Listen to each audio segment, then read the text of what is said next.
క్రీస్తునాథుని యందు ప్రియమైన సహోదరి సహోదరులారా,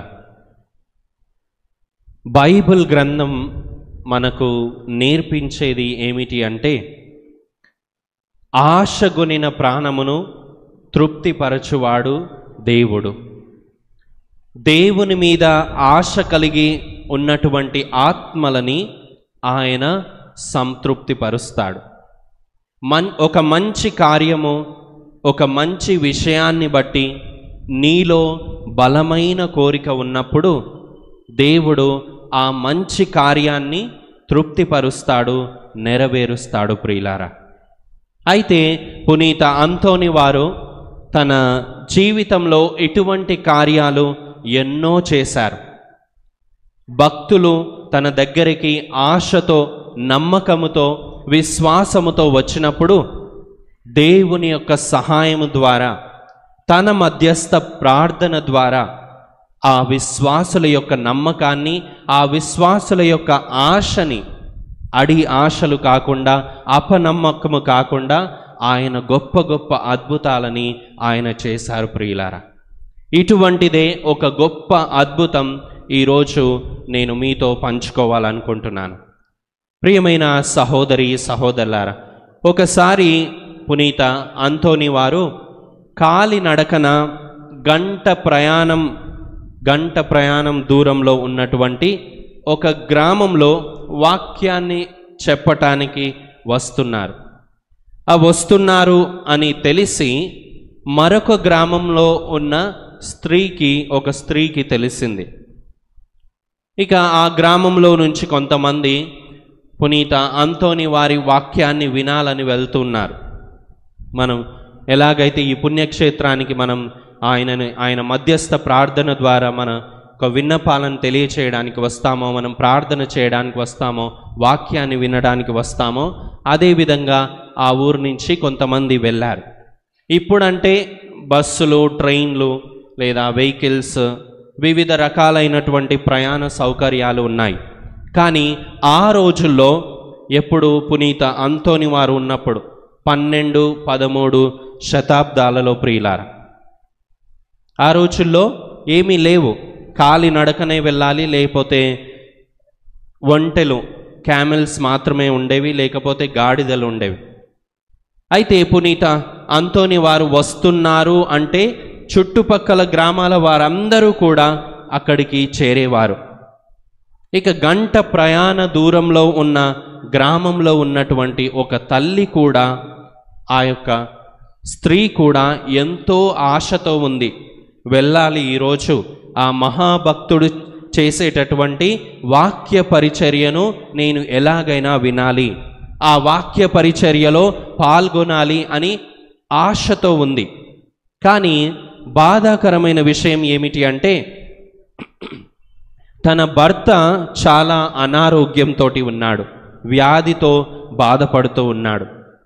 తనకి ఏం చేయాలో అర్థం కాలేదు.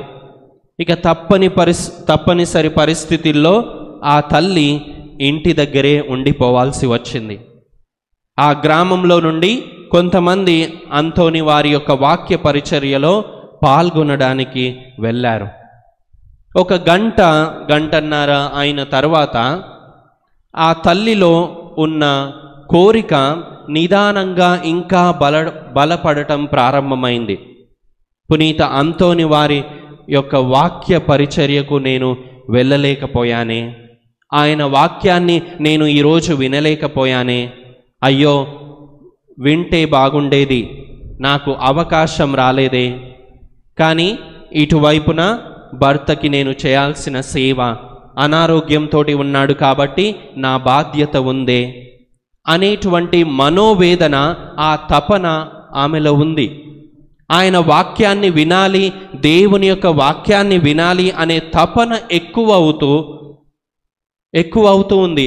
ఇక ఊరికే ఆ తల్లి భర్త దగ్గర నుంచి గుమ్మంలోకి వచ్చింది. ఆశ్చర్యం ఏమిటి అంటే ప్రియులారా, పునీత అంతోని వారి యొక్క ప్రసంగం తనకు వినపడుతుంది.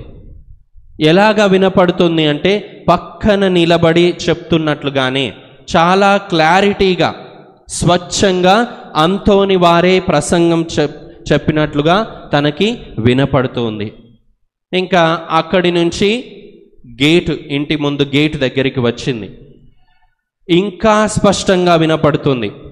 గంట సేపు కాలినడకన వెళ్ళి అక్కడ పాల్గొన్నట్టు, ఆ వాక్య పరిచర్యలో పాల్గొన్నట్టు అంత దూరంలో ఉన్నటువంటి అచ్చటి నుండి పునీత అంతోని వారి యొక్క వాక్యం చెబుతుంటే, అంతోని వారు వాక్యం చెబుతుంటే ఆ తల్లికి ఇక్కడ తన ఇంట్లో వినబడుతుంది. అయితే మీరు అనుకోవచ్చు, ఈ రోజుల్లో మైకులు కడుతున్నారు కదా, 2-3 కిలోమీటర్ల దూరం పాటు అలా కట్టారేమో ఫాదర్ అని. కానీ ఆ రోజుల్లో మైకులు లేవు. మనం ఇది గుర్తుంచుకోవాలి. మైకులు లేవు ఆ రోజుల్లో, ఓన్లీ నోటితోటి చెప్పడమే. అయితే అప్పుడు ఆ తల్లి అనారోగ్యంతో ఉన్న భర్తని, ఏమండి, నాకు పునీత అంతోని వారి యొక్క ప్రసంగం నాకు వినబడుతుంది, దయచేసి మీరు కూడా రండి వినండి అని ఆయనను కూడా ఆ యొక్క గేటు దగ్గరకు తీసుకొని వచ్చింది. ఆయన కూడా పునీత అంతోని వారి యొక్క భక్తుడు. ఆయనకు కూడా చాలా స్పష్టంగా పక్కన నిలబడి చెప్తున్నట్లుగానే పునీత అంతోని వారి యొక్క వాక్యం ఆయనకు కూడా, వాళ్ళిద్దరికీ కూడా వినబడుతుంది. అయితే వాళ్ళలో, ఆ భార్యాభర్తలు ఇద్దరిలో ఎక్కడో తెలియనటువంటి ఒక చిన్న అనుమానం మనకున్నట్లే. అంతోని వారే చెప్పారా మాకు ఈ వాక్యాన్ని, లేక మాది ఒక అపోహన, కొన్నిసార్లు మనం హల్యూసినేషన్స్ అంటారు, అలా ఇలా ఊహించుకుంటున్నామా మేము అని అనుకున్నారు. ఇక వాళ్ళు నిద్రపోకుండా ఆ ప్రసంగాన్ని వినటానికి కొంతమంది ఆ గ్రామం నుంచి వెళ్ళారు కదా, వాళ్ళు తిరిగి వచ్చేదాకా వాళ్ళు నిద్రపోకుండా ఉండి, వస్తున్న సమయంలో వాళ్ళని ఆపి అంతోని వారి ఏం చెప్పారు ఈరోజు ప్రసంగంలో అని వాళ్ళని అడిగారు. ప్రియమైన సహోదరి సహోదరులారా, ఆశ్చర్యం ఏమిటంటే వీళ్ళు ఏమైతే విన్నారో ప్రసంగాన్ని, అదే ప్రసంగాన్ని పునీత అంతోని వారు అదే సమయంలో అక్కడ చెప్పారు. అదొక్కటే కాదు, అద్భుత రీతిగా అనారోగ్యంతో బాధపడుతున్న తన భర్త యొక్క అనారోగ్యం కూడా తీసివేయబడి పరిపూర్ణంగా ఆరోగ్యవంతుడిగా మారిపోయాడు. ప్రియమైన సహోదరి సహోదరులారా, ఇది నిజంగా జరిగిన సంఘటన. ఈ ప్రసంగాన్ని వినటానికి వెళ్ళి వచ్చినటువంటి ఆ 50-60 మంది పునీత అంతోని వారు చెప్పిన ప్రసంగాన్ని ఏదైతే వాళ్ళు విన్నారో అదే ప్రసంగాన్ని ఈ భార్యాభర్తలు ఇద్దరు చెప్తున్నప్పుడు వాళ్ళు షాక్ అయ్యారు. ఎలా సాధ్యమైంది అని వాళ్ళు షాక్ అయ్యారు. అందరికీ కూడా ఇదొక సాక్ష్యం. ప్రియమైన సహోదరి సహోదరులారా, ఈ పునీత అంతోని వారి యొక్క అద్భుతం మనకి ఏం నేర్పిస్తుంది?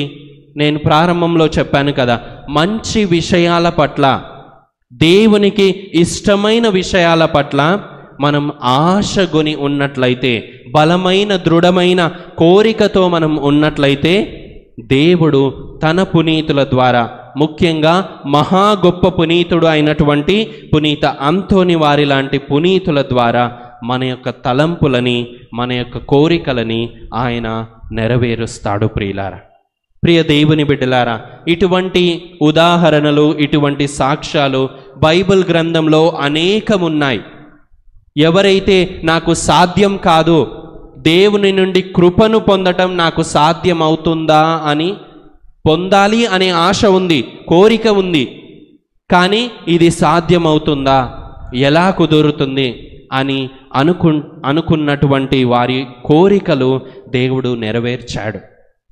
ప్రియ దేవుని బిడ్డ, నీవు కూడా ఒక బలమైన దృఢమైన విశ్వాసంతో, నమ్మకముతో, ఆశతో, కోరికతో దేవుని వద్దకు వెళితే, ఇది అసాధ్యము అనుకున్నటువంటిది కూడా దేవుడు సాధ్యం చేస్తాడు.